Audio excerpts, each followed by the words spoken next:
Welcome to eMarketer Live. GDPR is here and we've got 7 things for you that advertisers need to know. I'm Marcus Johnson, Senior Analyst here at eMarketer, host for today's presentation, also host of our daily media and technology podcast, Behind the Numbers. You are one of 1,400 folks tuning in today on different platform screens around the world, so thank you for joining us. Today's presentation powered by Brand Live, the live video platform for modernizing go-to-market activities across your company. I'm joined at the table for the conversation today by Principal Analyst covering advertising technology, Lauren Fisher. Lauren, welcome. Hello, Marcus. Welcome in. I'd like to take 7 seconds to thank GumGum as well. They're an AI company with expertise in computer vision for making today's presentation possible. If you guys have tuned in before, I'm going to say, if you haven't, bear with me. We are going to be sending you a link to the slides and the live recording tomorrow. So don't take any notes, don't be taking any pictures of the slides or anything. We're going to send you everything you need tomorrow, so just hang out with us today. Then also, if you have any questions, you can go to the bottom right-hand corner of your screen and send those in at any time during the presentation. We'll try to grab some of those as we go through, but we've got a lot we want to cover. So there'll be a dedicated section at the end for questions and some answers, hopefully, as well. Okay, so the menu for today. For starter, we're going to be welcoming you to a post-May 25th world now that GDPR has happened. For the main course, we've got 7 things that advertisers need to need to do now that GDPR is here. For dessert, we're going to have a conversation which focuses in more on targeting. For second dessert, we're going to have a little Q&A portion. So we've got a lot to cover. We're talking about the General Data Protection Regulation, in case you were thinking, what is GDPR? The new EU legislation on data privacy came into effect on May 25th. Lauren, on May 24th, there was a tweet that said, "It's GDPR Eve. Don't forget to put out milk, cookies, and a signed consent form from the EU Commissioner." May 25th has happened. We're a couple of weeks in. What has happened in those 2 weeks? Your compliance guys probably stopped sleeping on the floor of the office and went home. Companies continue to send the "here's an update to our privacy policy" notifications, and Facebook and Google right off the bat were hit with a nearly $9 billion lawsuit or series of lawsuits on day one. What have you seen in these last 2 weeks? All of those things and more, Marcus. So Is there more? There a little bit. So let's talk about that. Okay. First, I think it's important just to quickly define what GDPR is. Absolutely. So that everyone's aware of not just what it is, but also the main requirements that went into this, because a lot of them we're going to talk about today. Yep. So the General Data Protection Regulation was a regulation that went into effect, as we said, on May 25th. It was designed to give consumers in the European Union more control over their personal data. And it's important to note that it laid out requirements for any companies engaging with any consumers in the EU. Right. The point to make here, the company doesn't have to be in the EU, they just have to be engaging with consumers in the EU. Yeah. Gave them requirements for handling, processing, collecting, storing that personal information. Of nearly 500 million, or maybe over 500 million consumers in the European Union, so a lot of folks. Big task and a lot packed into that requirement, that regulation. Yep. Some of the big components of it were consent. So companies had to redo their privacy policies, reconfigure their consent practices to make sure that consumers had the right to opt in to data collection and they had the right to opt out. Right. Also, the right to be forgotten, which is a fancy way to say if I as a consumer don't want you to have any information on me or collect or use that information, then you need to delete it. I need to be gone from your mind, your databases forever. It also had some specific requirements around data breaches and security. That's a really important piece of it, especially as we're increasingly in a world where these types of cybersecurity issues are becoming more common. There were many other parts of GDPR. Those are probably the major ones that we'll touch on today. If anyone has any questions about other ones, obviously feel free to let us know what those questions are. So what's happened so far? As you alluded to, off the bat, we saw some lawsuits. Day one, the privacy activist group None of Your Business filed complaints against Google, Facebook, Instagram, and WhatsApp, saying that they forced consumers to opt in to use their services. We also saw some other companies, LinkedIn, Apple, Amazon, getting called to the front. So this is really interesting. Leading up to GDPR, we had a lot of conversations with people, as you know, people hypothesizing. Would it be the little guys that people would go after first? Would it be the big guns? Clearly, it's the big companies that seem to be in the limelight, at least right now. Yeah, and maybe they're cutting the little guys a bit of slack because this was a very complicated process. Some of these bigger companies had up to 1,000 people working on this, so maybe they're going after them because they really should have more of the house in order, despite being bigger companies, being able to dedicate more resource to this. Absolutely, and of course, we're going to have to wait and see what this actually turns into. Some of these things can take years to pan out. Probably the most immediate thing that we saw from GDPR and what we're continuing to see is frustration. This was a funny little meme that Bill Fisher, one of our analysts in the UK, sent over. And consumers in the EU leading up to May 25th, and you made a joke about it with the milk and cookies. We're just constantly bombarded with emails asking for them to consent. I love that consumers made a little bit of a joke about this, but nonetheless, there was frustration with just getting bombarded with all of these emails and communications. So I have a personal favorite meme. It's the Jon Snow one. You've seen Game of Thrones. Please tell me you've seen. I don't watch Game of Thrones. I know I'm like the only person who doesn't. So the audience will get this one. It's Jon Snow saying, "What do you mean GDPR is coming? We're still waiting for winter." Which, if you watched Game of Thrones, you would be laughing tremendously right now, but you don't, so it's fine. I didn't know this about you, Lauren. It breaks my heart, but we'll try and move on. I apologize. No, it's okay. I apologize. Adding more frustrations onto the pile. But it was interesting to see that they had sent out these can you please kind of re-up on your commitment to signing up with us? They were all pretty standard. What do you make of that? Is that a good move, or does it stop them from differentiating them from the On some pack? level, I think it is a good move. The more, as long as it had all of the elements in place, we'll talk about those elements, what kind of made a good communication and makes a good privacy policy, especially when consumers are still getting up to speed and understanding what GDPR is. We'll talk about that too. It can be helpful to have the same message coming to you over and over again. That's true. The other frustrations I want to talk about were interruptions to services, to publishers, to things that consumers have grown to love that potentially they weren't able to access when they woke up on May 25th. We heard about publishers, for example, that went dark in the EU.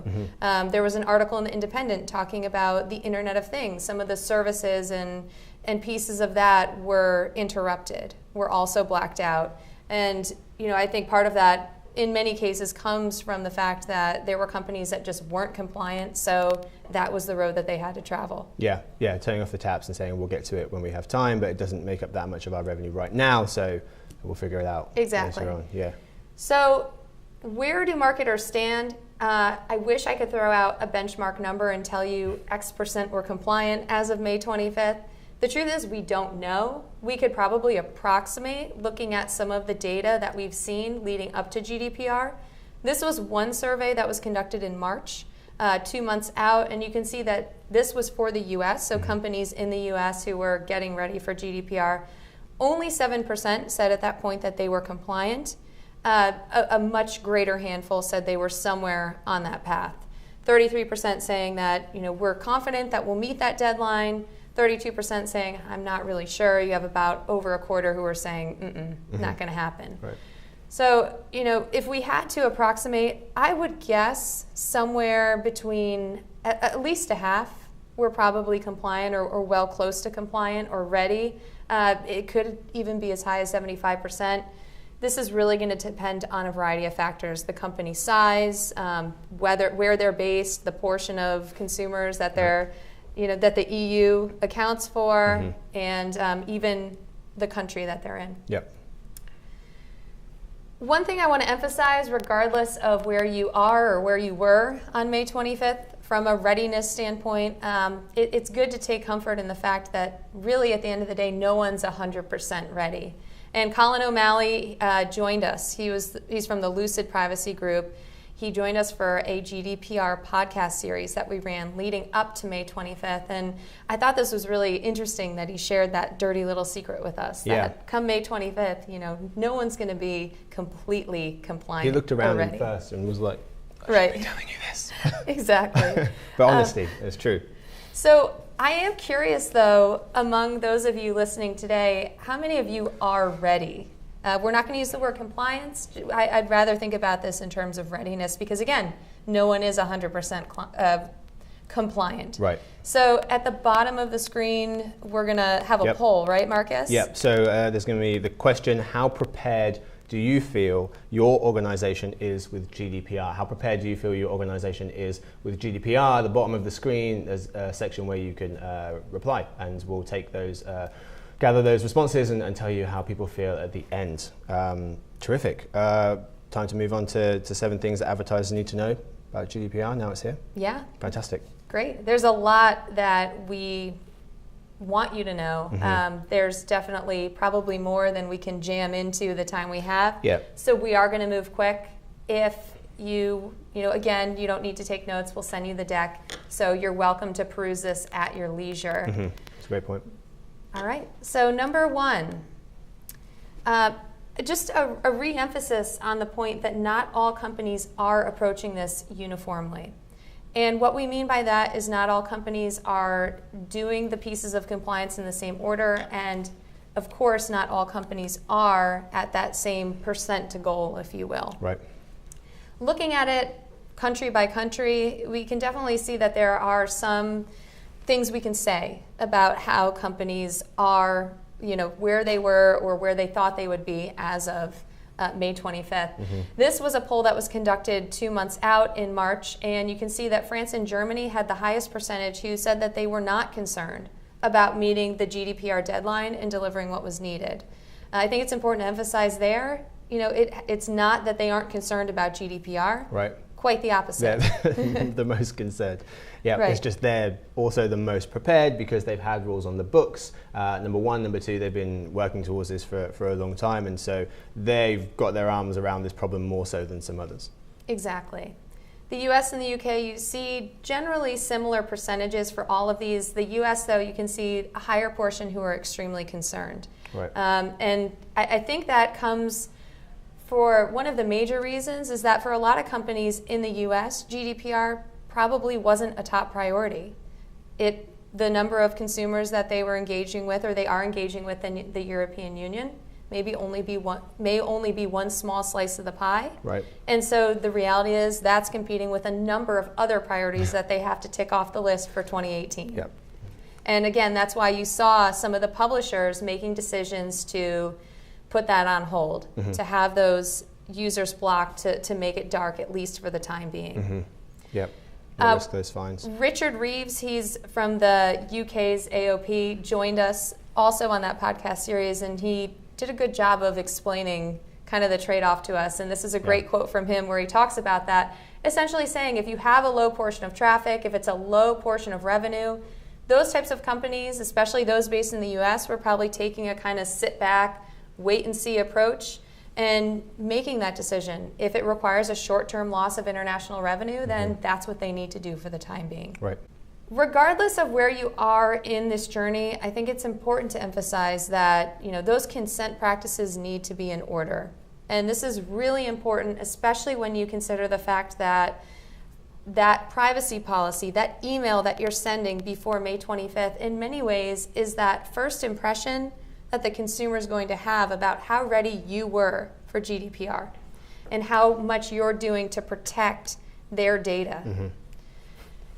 This was one of the many of emails that were sent leading up to GDPR. This is one I really liked for a few reasons. For me, this really embodied what I think these should have in terms of what goes into this. And I like to think about it in terms of the 3 C's. They're clear, they're concise, and they even have a little bit of compassion to them. And so just to really quickly explain how that fits into this email, you can see up front the company is telling you exactly what they're doing with your information and why they're doing it. We're using your information to help make something for everyone, to personalize recommendations to give you a better experience. They also tell you that, GDPR is here, there have been some big changes. They do that in a way where they're linking off to your data rights, where if you want to drill down deeper, if you want to know the nitty-gritty, you can do that, but they're not going to bog you down with the minutia. They don't want to overwhelm you. Right. This is actually really important when we think about the fact that some consumers are still even unaware of what GDPR is. Right. Right. So, and then the compassion piece, they're saying your data matters to us, right? It's what we need for our business. It powers some of the things we do for our business, but ultimately it's your data. Your rights, those are more important to us than just using your data. Julia Schulman, she's a VP and Chief Privacy Counsel over at AppNexus. When we spoke with her for the GDPR podcast series, had kind of a checklist baked in to the discussion that she often sees in privacy policies that are, good things to have in there. What I liked about her checklist was it also included things that ad tech firms should really be clear about and work with their partners and publishers to communicate to those consumers the role they provide in the value chain, who that data is getting passed along to. And then again, that compassion piece here is still important as well, right? How much you value their privacy. Yep. Something that little something like that can really go a long way, especially in this culture where consumers are increasingly distrustful of companies and how they're handling their personal information. And it's a tough one. It's tough to balance because a lot of people will be aware that GDPR is happening and this email is coming because of that. Right. But it's still worth putting in the compassion piece and just wording it accordingly. Absolutely. Yeah. Absolutely. And again, this is a regulation that is focused on the consumer. Yes. So I think we need to keep in mind, as much as this might be interruptive to business practices, that's what it's about. It's about the consumer. I also want to emphasize that consent is more than just the language. You can make that language look pretty, you can make it clear, you can make it concise, you can make it compassionate, but you have to really be able to enforce that. And so you need to have some sort of a consent framework in place, have the systems, have the integration where if someone opts out, then that the systems are appropriately notified, that data is appropriately taken out. That includes both your internal systems, the internal system integration, as well as any sort of partners that you're working with. Yeah. The IAB in the EU has a consent framework where they have a commonality that publishers and advertisers and other companies can use to accomplish this. It also is looking to kind of standardize that language so that consumers, to your point at the beginning of the webinar, can have more of a standard experience with having that consent piece being asked in the first place. Yeah, but you have to be, like you said, you have to be prepared to put this into practice if someone does decide, I liken it to if you're going to offer someone the last piece of chocolate cake, you have to be prepared for them to say they want it and not look too heartbroken that they said yes. Right. And be prepared that they're probably going to take it. So be prepared that people might say yes, they might want out, and then you're going to have to react accordingly. Exactly. And then partnerships, more than just the systems, talking with your partners, talking with the people, understanding, are you capable of enforcing this? Number 3, in terms of things that you need to enforce, you really need to be able to meet data breaches head on, and you need to be able to make sure that privacy is upheld, not just from a consent perspective, but certainly from a data breach perspective. If something's compromised, you have a plan in place to be able to tell consumers what happened and deal with the problem. Right. Under GDPR, there's a timeline for which companies must identify and then alert the authorities and consumers. That deadline is, or that timeline is 72 hours within a data breach taking place. Right. That's quick. Yeah. If you joined us for our last GDPR webinar, I had mentioned that one survey found that the average company can take 11 days to even detect that a breach took place. So this is clearly an accelerated timeline. It's really critical, though, that companies have put the work in to better encrypt that data, better make sure that they've stress tested these systems, that they're less prone and susceptible to data breaches, because the reality is we're living in a culture where that trust is eroding and the data breaches are becoming more common. This was just a poll that asked consumers, and this happened right after Cambridge Analytica. They polled them, what kind of trust level do you have in digital platforms? Well, not surprisingly, it dropped. This is representative of really many other surveys that we've seen where trust is eroding, not just in the platforms themselves, but in companies' interest in protecting that consumer data. We don't have it pictured here, but there was another poll that was conducted in April of 2018 by Global Web Index, asking about 1,300 UK internet users, which of these companies do you trust to handle their personal data, your personal data? Right.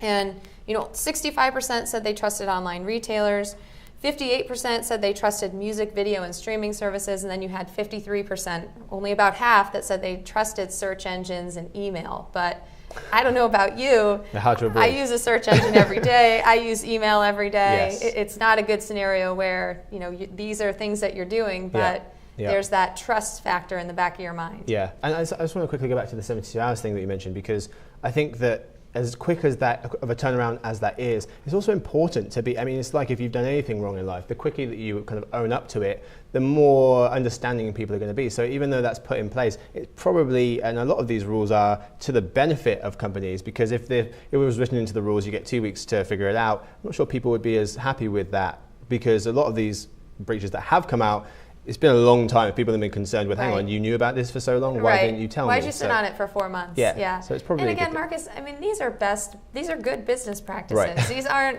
things that you just need to do because the law says you need to do it. Yes. These are things you should be thinking about and trying to put into practice anyway. Yeah, it helps get the house in order for sure. Exactly.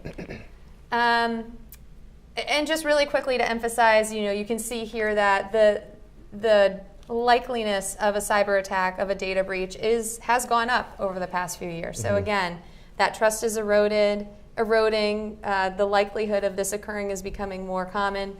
You better have that one buttoned up. Yep. Moving on to number 4, reassessing the agency-client relationship. This is something that has certainly been a topic in our industry for a couple of years now, well before GDPR was even a consideration in this.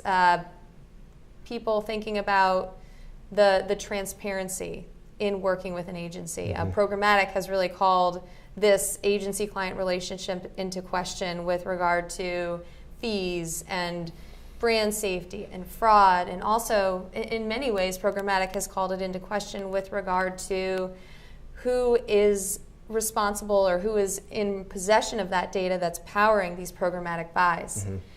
That question, who owns the data, has been important for programmatic. In many ways, I think it's one of the major drivers behind bringing programmatic in-house, as companies want to own their own data, want to own the data management platforms, want to own the DSPs that have that data. And here again with GDPR, it really calls that ownership of data into light. It does that because depending on how you answer that question, whoever raises their hand and says, it's me, I own the data, well, they're the ones that are going to need consent. So this has definitely forced a big rethink for agencies, for brands, as to who's going to own that data, who's going to have access to that first-party data. Are agencies going to still continue to co-opt data from their advertisers or from their clients and build a broad identity graph? If the clients don't want that, what does that mean for the agency? What does that mean for the client, who now may have to take that responsibility onto their own? Really quickly, just to emphasize, it doesn't matter where the agency or the client comes down on this decision of who owns that data. Both sides are taking GDPR very seriously, especially when you're thinking about the mechanisms for collecting and processing data from a consent perspective, also the privacy policies. So doesn't matter if it's a client or an agency, GDPR is a big deal for both. Where this could have longer term areas of effect, first and foremost in the measurement and tracking. Again, if the agency has to give up some of that data, then that could have an effect on their measurement, their tracking capabilities for their clients. Certainly it forces a huge reevaluation of the partnership and also expectations for effectiveness. Depending on who has that information, the agencies may not be able to do the tracking, the targeting, all of the things that in the past they have been powering, but now there's more restriction around. Number 5, get ready to see fewer publishers and partners to work with. We talked about the publisher side already. Some of the publishers who have decided for the time being to pause that traffic, to block consumers. And I really want to talk about the partners now. I especially want to talk about the partners who are operating in the programmatic space. Leading up to GDPR, we heard a lot of discussion, a lot of conversation about concern with regard to programmatic, specifically the programmatic where intermediaries are very common, some of the open market type buying, for example. Companies were concerned about basically being able to get consent for all of the individuals who touch that impression in that supply chain, and also concerned about knowing for certain that all of these individuals are adhering to GDPR. As a result, it has a lot of agencies leading up to GDPR were saying, and advertisers in general, it wasn't just the agencies, were saying, I don't know, I might spend less in programmatic, especially when third-party data is involved. Right. I might back away for the time being. Again, I'm going to take that wait-and-see approach. I'm not sure the path to take.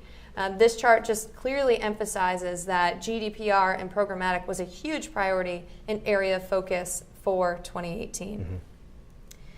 That third-party data piece, we heard a lot about, a lot of anticipation leading up to GDPR. It still is something that companies need to keep in mind. We see some third-party players who just completely bowed out of working in the EU. Right. It was simpler than figuring out how to get consent. Even some publishers choosing not to do certain things, like, for example, collect location data. That seems difficult. I'm not going to deal with that. And also you have to keep in mind that some of this limitation is also coming from consumers who maybe, if they are presented with this option, are saying, no, I'm sorry, I don't consent to sharing that information and having my data used in that form or fashion. Location data was one type of data we were interested about in this universe.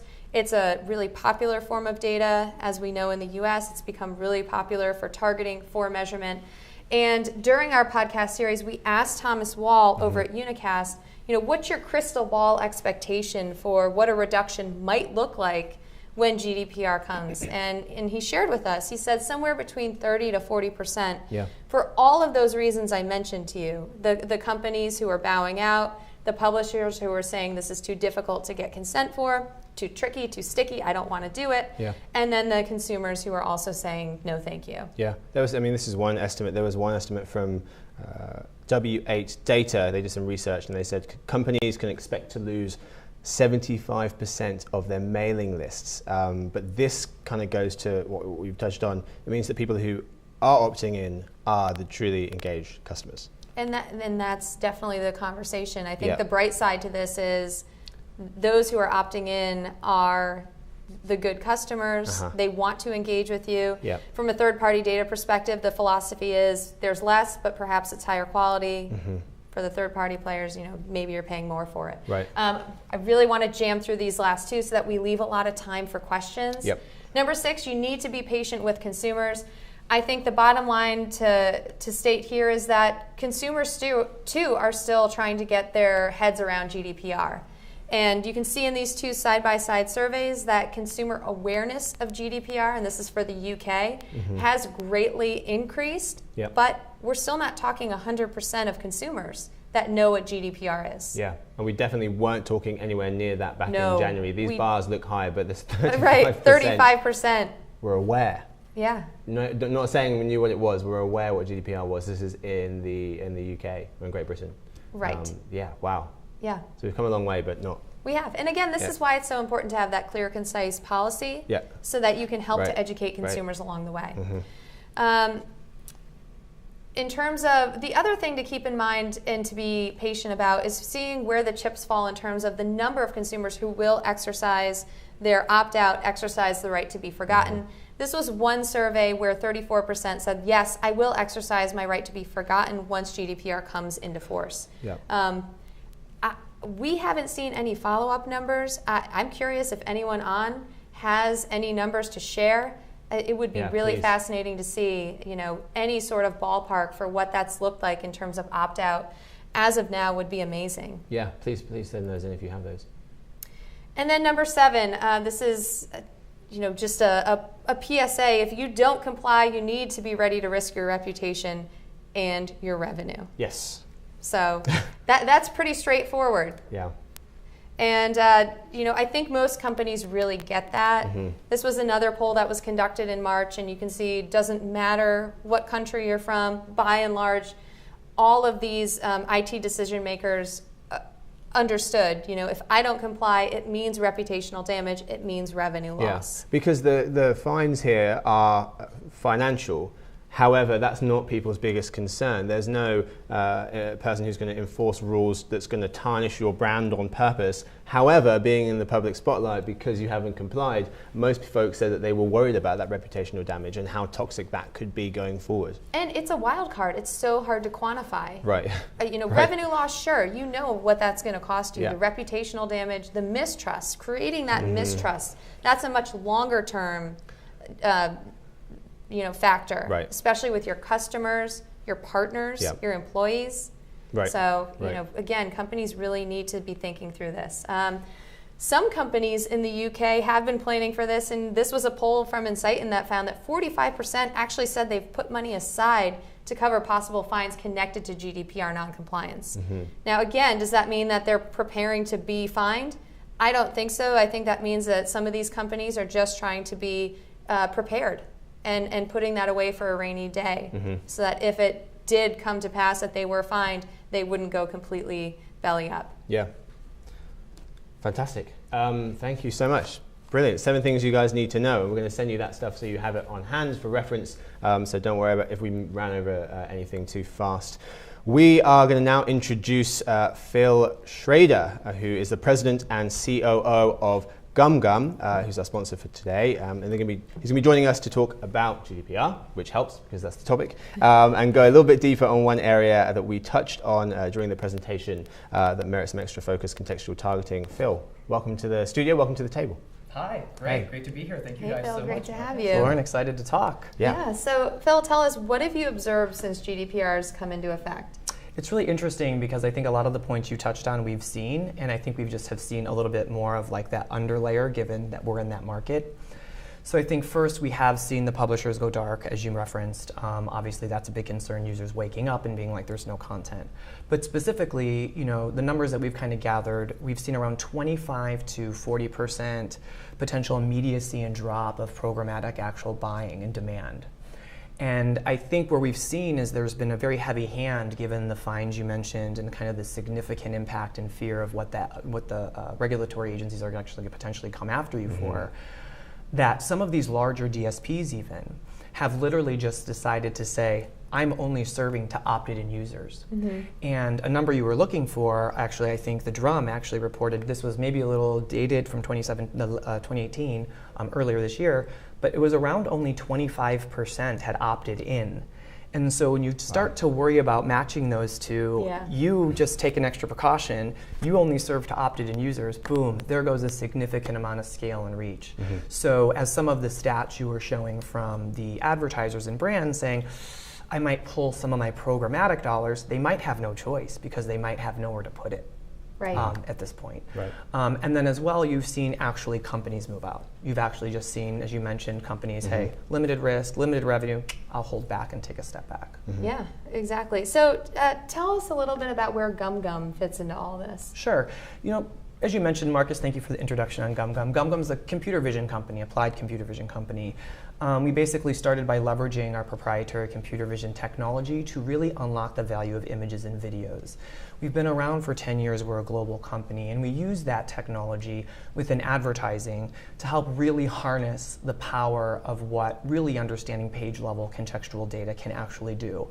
From the images, from the video, from the text, and really help bring a brand message to life.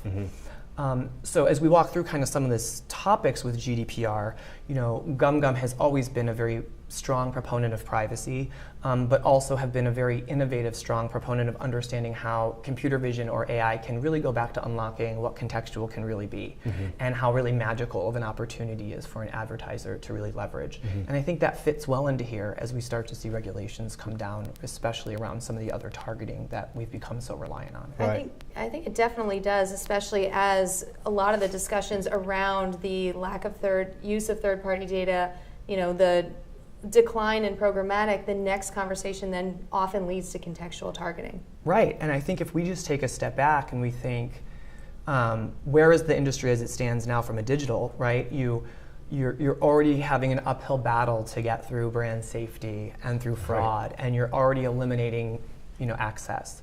Then you have first-party data, and I agree, like now with GDPR, for example, really knowing who's really committed to you as a consumer.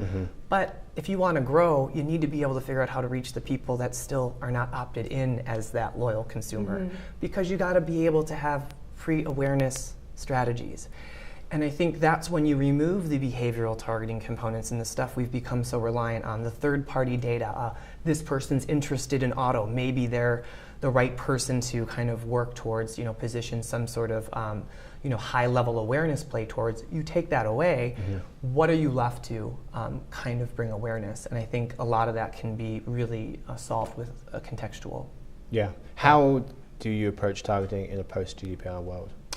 So for us, I think we really focus on, the contextual element for us is at our core. I think that's really critical. I think you need to be really approaching it and saying, there is so much value to really being able to pay attention to a user's engagement with, content. And there is a way that technology and content alignment can bring a message to that user. We all rely on personal data for it to identify what and how you should serve me something. But if we really create AI, we should be able to do that without really knowing much. Habits, content that led to other content, images that tied to other images, trending opportunities, to allow the actual just movement of how people maneuver to be able to capitalize on contextual as an opportunity to take that on, I think. What role, let's talk about contextual targeting, what role does it play? Will it solve many of the challenges facing digital marketers, such as regulatory concerns, performance, and user experience?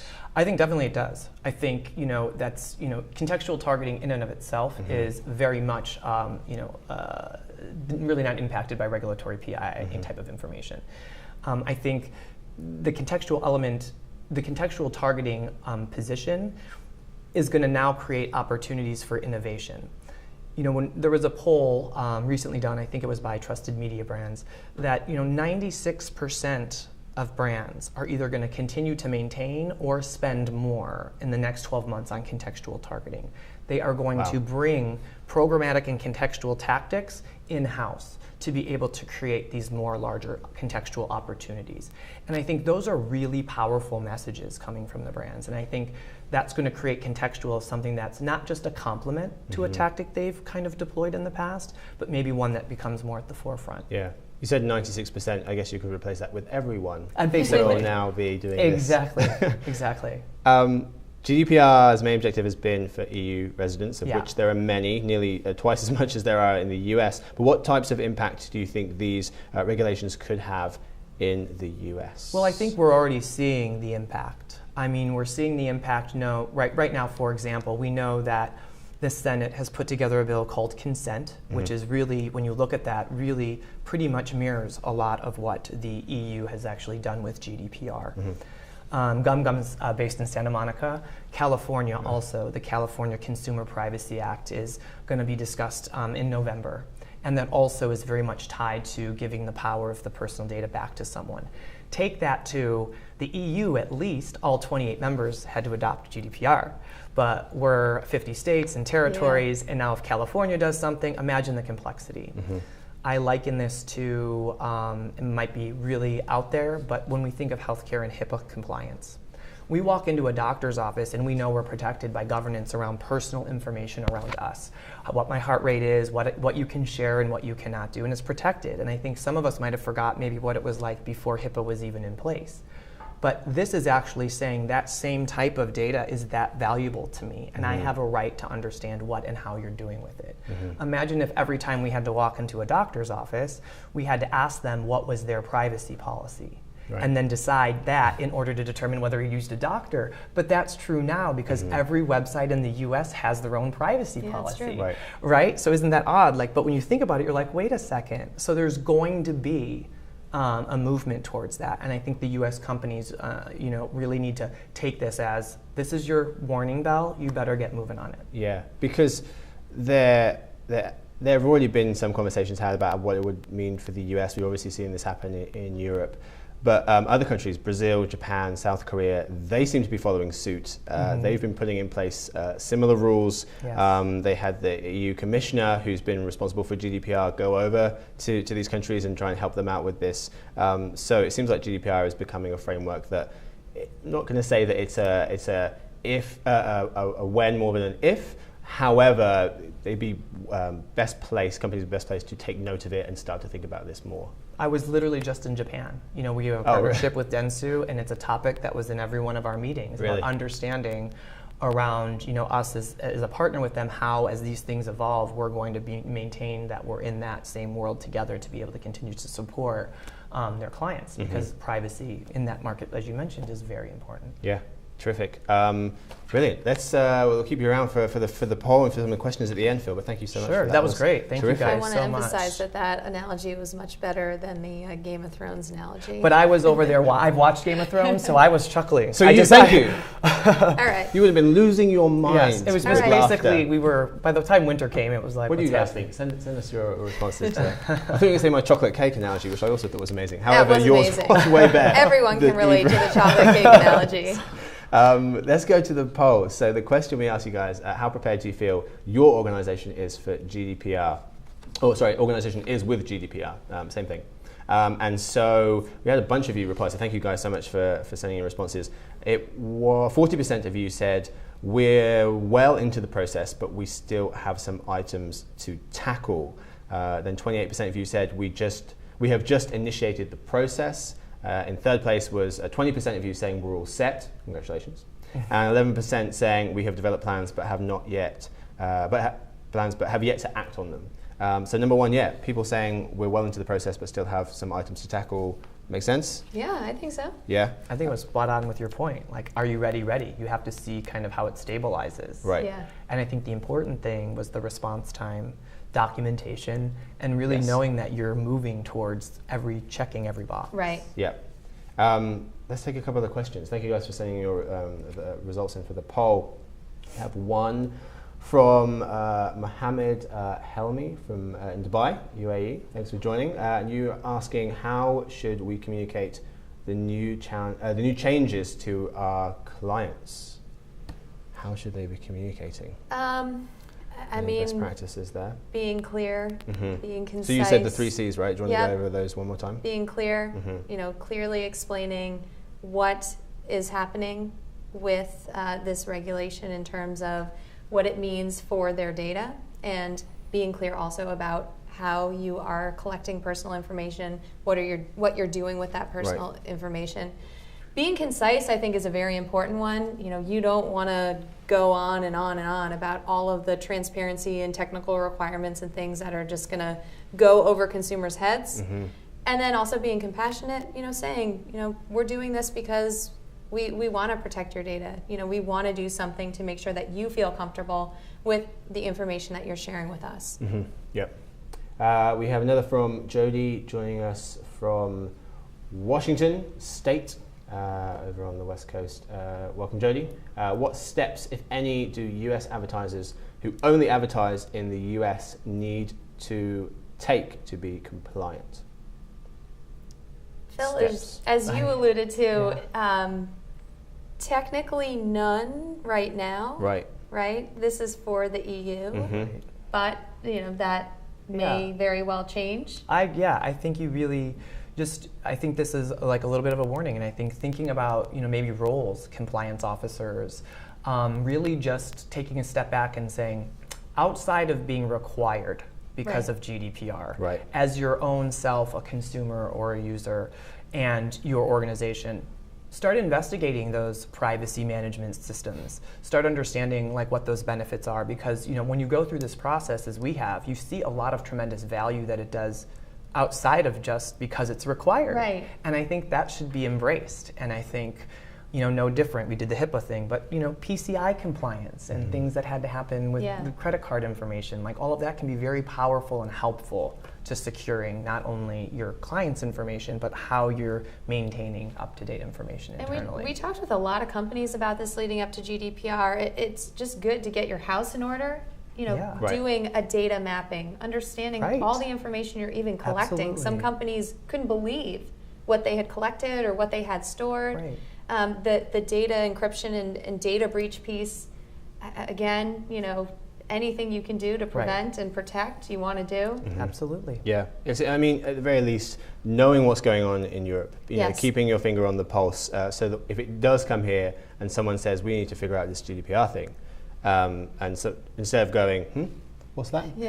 Knowing what it is and using this as pre-reading material so you are prepped somewhat. Brilliant. Final one from Judy in Berkeley, California. This is more of a recommendation, and we'll try and get to it. I'll speak to the right people. Can eMarketer provide an update by year end on the economic impact to companies of changes in practices per GDPR requirements, for example, declining quantity or quality of user data impacting success of advertising campaigns? We'll try. Maybe we can see if we can, but I think a lot of people would be really interested in if we can put that together. I will file that in the content vault. Yeah, that's a good one. So thank you for that suggestion. And hopefully there are winners. Hopefully there are winners that have found out other alternatives to relying on that data. So maybe there's it's not necessarily a lose-lose here. We're already getting people asking this question. People want to know right now what the financial effect has been. Yeah. It's 2 weeks in. I think it's hard to say, but this is definitely a question that people want answered. Yeah. But to Phil's point, it's not just going to be net negative. Right. If you clean up your data and you have a certain number of very engaged people consenting, then this could absolutely help your bottom line and your brand as a whole. Terrific. That's all we have time for. Thank you guys so much. Remember, we're going to send you an email with a link to the slides and the recording for tomorrow. A few things I want to mention just before you guys hit close on your window. We have another eMarketer live happening in June on marketing data management, featuring analysts Ryan, and Lauren Fisher, who you've just been hanging out with. So we hope you can join us for that. We also have some Tech Talk Tuesdays coming up this month. It's a new webinar offering where we open up the studio to guest presenters from the worlds of media, marketing, and technology. And please check out the podcast Behind the Numbers, which I host, where I speak to analysts in-house and guests out of the house about all kinds of topics around media, technology, and advertising. So please check out the podcast. Thank you guys for tuning in, taking some time out of your Thursday to hang out with us. We'll send you that email to the slides and the recording. Thank you so much to our producer for today, Stephanie Tester. Thank you to our editor, Danielle Jolette. Thank you again to Lauren and to Phil for joining. And again, thank you so much to GumGum for making this presentation possible.